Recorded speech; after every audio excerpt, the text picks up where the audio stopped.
नमस्कार दोस्तों, मैं रामू कुमार यादव एजुकेशन क्लासेस रामू में आपका स्वागत करता हूं। दोस्तों, आज मैं जो संविधान का जो वीडियो चल रहा था, पार्ट चल रहा था, उसका हम नेक्स्ट पार्ट लेकर आ गया हूं और यह महत्वपूर्ण पार्ट है। जैसे कि संविधान की जो महत्वपूर्ण प्रश्न जहां से बनते हैं वहां से ये मैं पार्ट उठाकर लाया हूं। तो चलिए दोस्त, हम सीधे वीडियो पर बात करते हैं।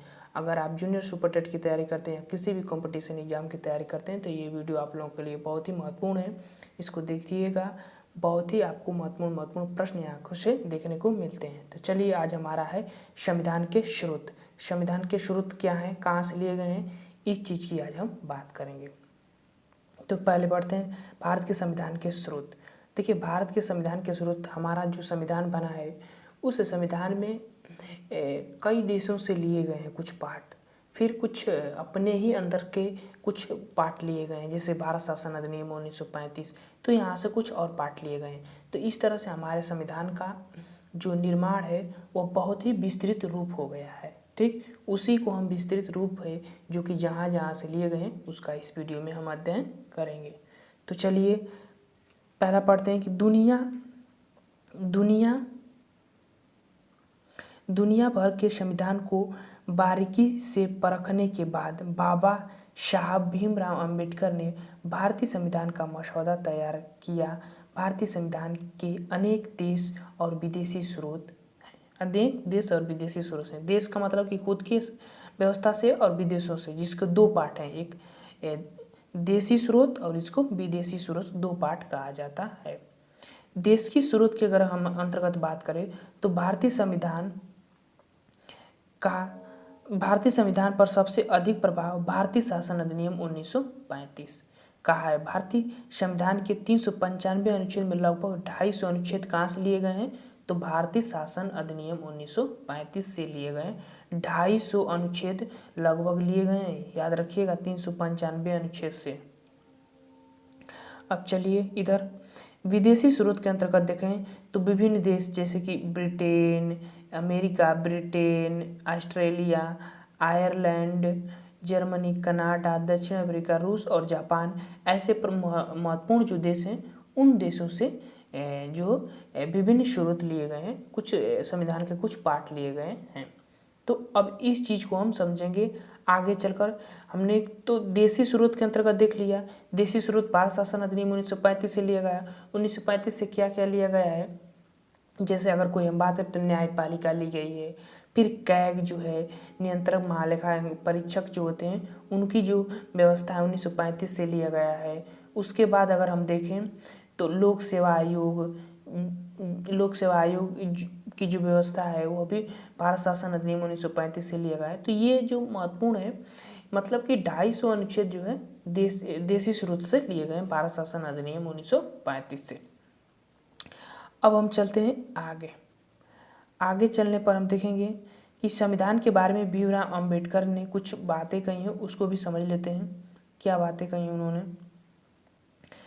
भीमराव अंबेडकर ने कहा कि संविधान के मूल विचारों पर किसी देश का पेटेंट नहीं है। मतलब संविधान के मूल विचारों पर किसी देश का पेटेंट नहीं। किसी भी देश का कोई भी संविधान बने उस पर कोई मूल पेटेंट नहीं। पेटेंट का मतलब कि एक निश्चित आयाम हो जाता है जिसका प्रयोग सिर्फ आप ही कर सकते हैं, दूसरा कोई नहीं कर सकता। तो निश्चित पेटेंट नहीं है। तो पेटेंट जब नहीं है तो उसमें से जो महत्वपूर्ण पार्ट संविधान में से देखा जाएगा वो दूसरा देश ले सकता है। ठीक, वही चीज़ यहाँ कहा गई, इसमें से अच्छे विचारों को लिया जा सकता है। ये भीमराव अंबेडकर की बात है।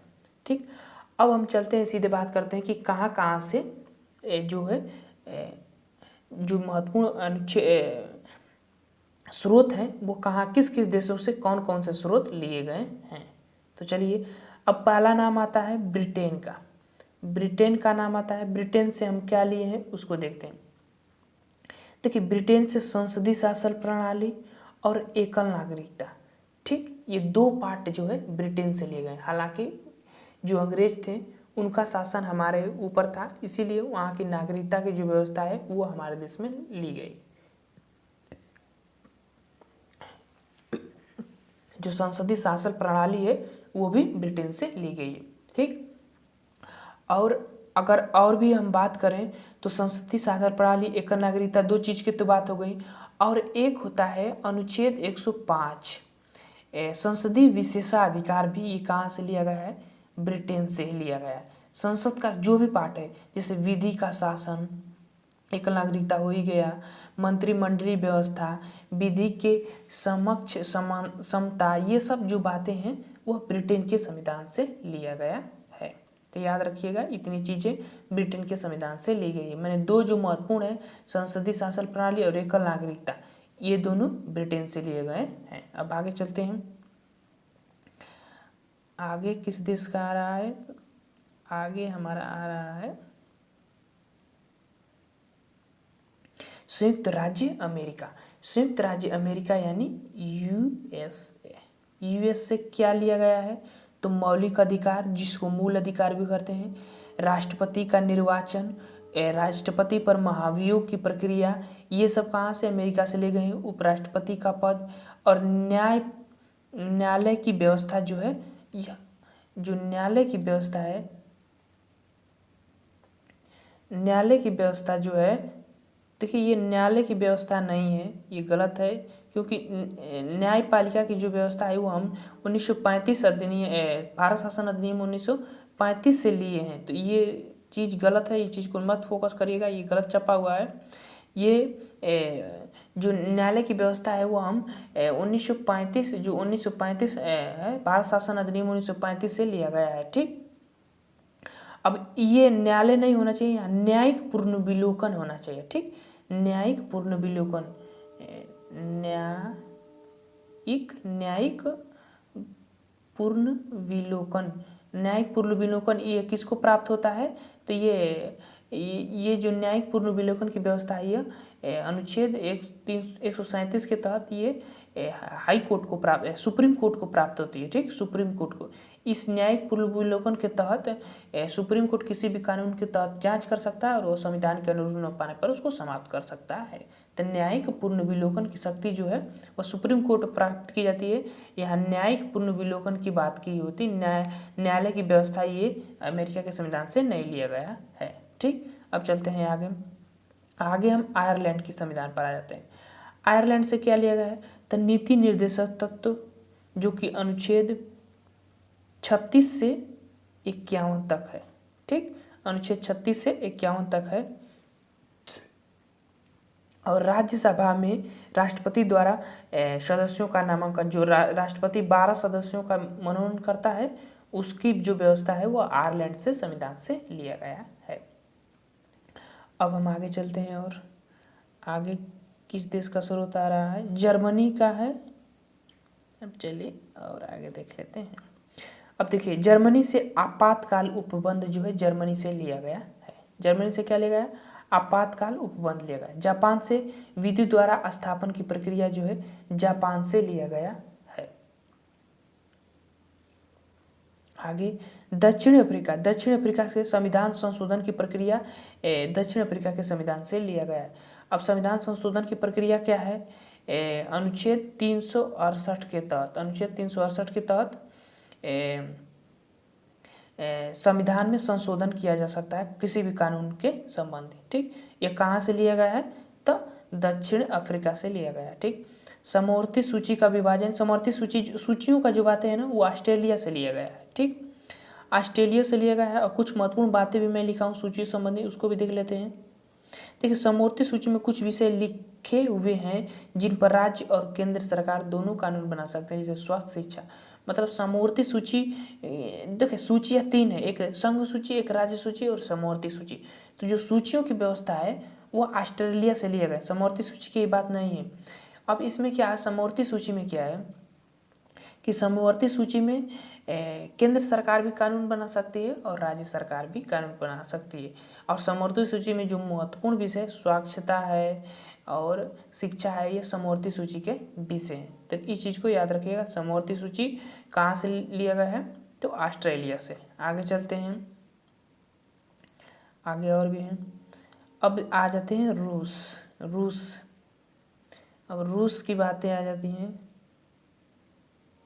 ठीक, देखिए रूस के संविधान से क्या लिया गया है इसको देखते हैं। रूस के संविधान से हमने मौलिक कर्तव्य लिए हैं। ठीक, यह मौलिक कर्तव्य कहाँ वर्णित है? अनुच्छेद 51A में इसका वर्णन है। मौलिक कर्तव्य का अनुच्छेद 51 में वर्णन है।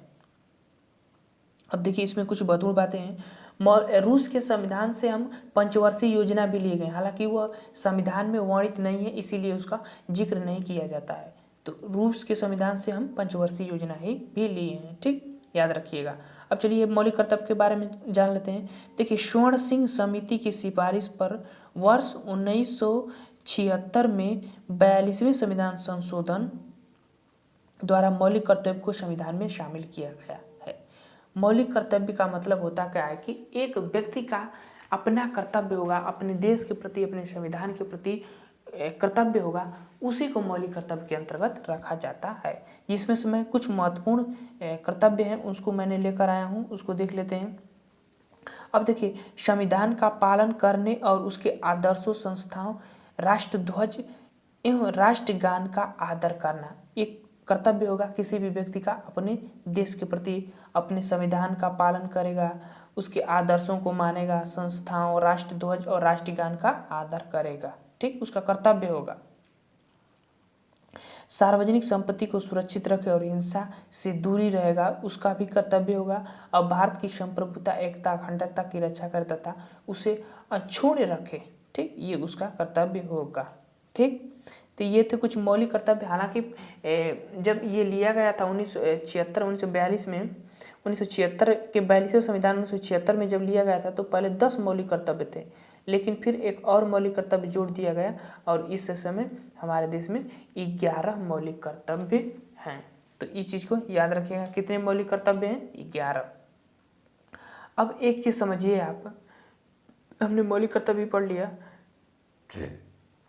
अब जिन जिन संविधानों से, मतलब जिन जिन देशों से जो स्रोत लिए गए हैं उसको ट्रिक के हिसाब से जान लेते हैं कि कौन कौन से देश से हमें स्रोत लिए गए हैं।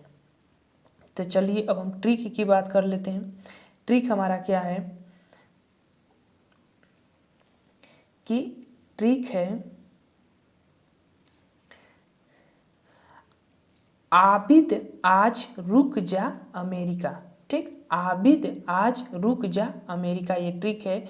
इसमें ट्रिक में ये बताया गया है कि किस देश से, कौन कौन देश से जो स्रोत लिए गए हमारे संविधान में। तो आ से आयरलैंड, वी से ब्रिटेन, द से दक्षिण अफ्रीका, आ से ऑस्ट्रेलिया और ज से जर्मनी, और रूस से रूस, क से कनाडा, ज से जापान और लास्ट में अमेरिका। तो ये जितने भी देश हैं इन्हीं देशों से क्या है स्रोत को लिया गया है, जो महत्वपूर्ण स्रोत थे। ठीक, तो अब हमने आपको बता दिया ट्रिक से भी कि कौन कौन से। आबिद आज रुक जा अमेरिका, ये ट्रिक है। आ से आयरलैंड, बी से ब्रिटेन, द से दक्षिण अफ्रीका, आ से ऑस्ट्रेलिया, ज से जर्मनी, रूस से रूस, क से कनाडा, ज से जापान, अमेरिका। तो इन देशों से जो स्रोत लिए गए थे। तो अब ये वीडियो समाप्त हुआ। ये वीडियो कैसा लगा आप लोगों को? अगर वीडियो पसंद आए, हमारा प्रयास आप लोगों को अच्छा लगे तो वीडियो को लाइक करें, शेयर करें एंड सब्सक्राइब करें। तो चलिए दोस्तों हम वीडियो को समाप्त करते हैं। Thank you for watching this video.